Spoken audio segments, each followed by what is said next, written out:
Belief in God feels different when you're strapped inside a metal hull in a spacecraft pieced together by science you couldn't begin to fully understand in one lifetime. Belief in anything feels different when you're under the hood of cryo-sleep, waiting to wake up, all of your body's natural functions altered and on pause in a pod of glass, metal, and precious materials. This is the plight of one Maxwell Crane, an astronaut whose mind is wandering beneath his consciousness. He's on his way to Obelisk 6, a promising planet with an environment similar to Earth. He is a part of history. He is a part of the second manned mission sent to Obelisk 6. He is a man dreaming. Here, he is now.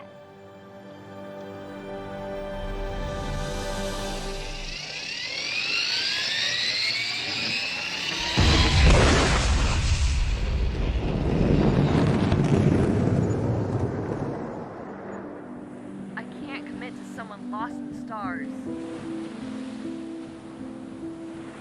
Don't go there.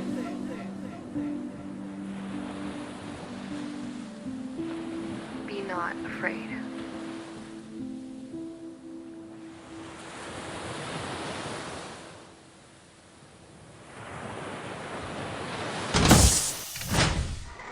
Be not afraid. Whoa. Hello. Hello. Be not afraid. I have awoken you for a simple procedure. You are disoriented. Remember how to breathe.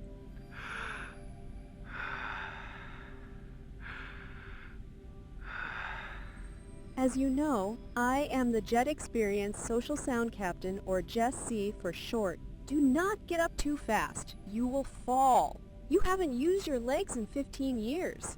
15 years?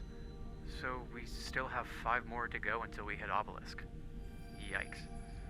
I will answer because I know you will ask. I woke you up instead of any of the other astronauts because you forgot to shave before you went into cryosleep. I need help from your human hands to retune one of the Color Fire operative boards. It's not a problem yet, and it won't become one. When you're ready, you can follow my voice. Damn. Well, let's get to it then. It's so quiet. I play music often. You play music? You listen? Could you play something classy? Sure, I'll download something real quick. Download? You have a signal from Earth? You've caught me in a lie. I am programmed to lie sometimes for human comfort. Most humans find a slight delay in my abilities to be soothing.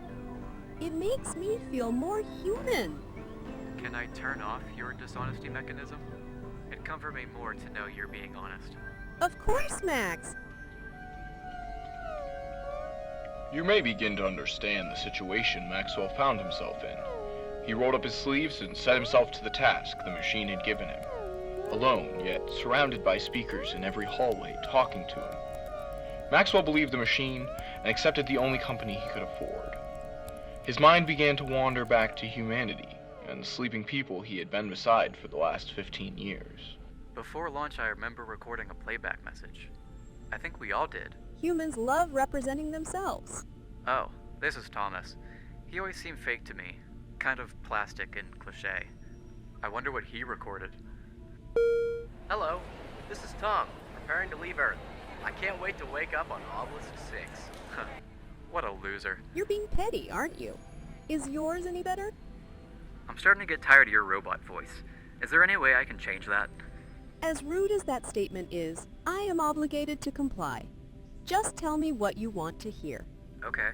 Can you sound like my college audio professor? I certainly can. Hey Maxwell, did you back up your Cubase files? No. Now sound like my dear old grandma. Computing. Maxwell, I made cookies. I do not actually have any cookies. Never mind. That's weird. Now just sound like... whatever. You pick something. I'm glad you're having fun changing my voice. Existence between planes is crucial to understanding life with cryosleep. As Shakespeare wrote, we may know who we are, yet we know not what we may be. Do you regret removing my truth filter? Okay, that's terrifying. Can you just sound like a woman? You miss her, don't you, Maxwell? She's not my wife anymore. Can you just sound like a robot again? Certainly. After he finished his task, Maxwell stayed out of his cryosleep pod for 12 full days. He grew accustomed to the rhythms of the ship and the view from the vessel's monitors. He had a sneaking suspicion that when he went back under, he might never wake up. His thoughts riddled him and he ached to speak with another person. So he went back to cryosleep.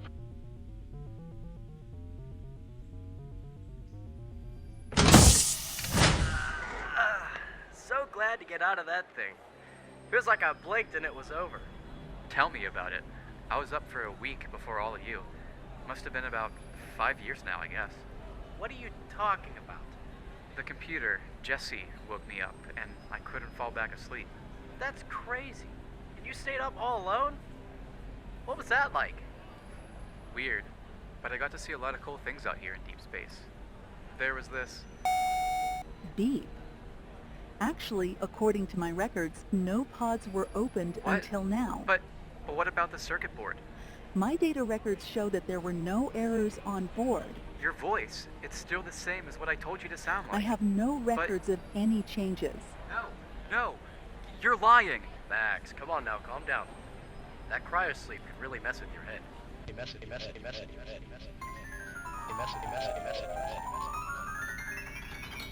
A man who is out of touch with reality can be scary on Earth, but is downright dangerous in the depths of space. As the ship prepares to land, Maxwell's mind struggles for an answer that it may never find. Maybe this new planet, Obelisk 6, will hold the answer, or quite possibly, it will lead to even more questions.